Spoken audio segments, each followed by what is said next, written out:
Kanuni ishte konservator. Kanuni thoshte familja.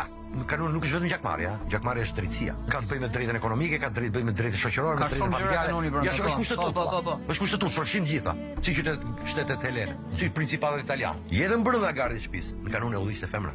Për familjen përgjigjej femra. Burri ishte jashtë gardit, për luftë, për mbrojtje, për të punu, për të kriju marrëdhënie me tjerë. Po ta kthesh prap, ai do filloj malsori edhe jugori. Do respektoj tokën, do respektoj shtëpinë, do respektoj komshiun, nuk çoj llafi kështu atë.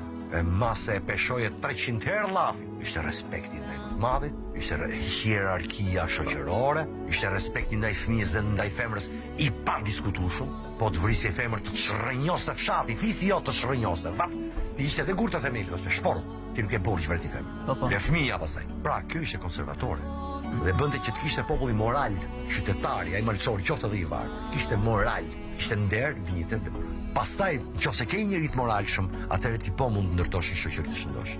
Nëse ti ke që i fejuari, nxjerr të fejuar në vetë në trotuare, nëpër semafore, jo që s'ke më moral. Ti shet njeriu të dashur, ti nuk ekziston.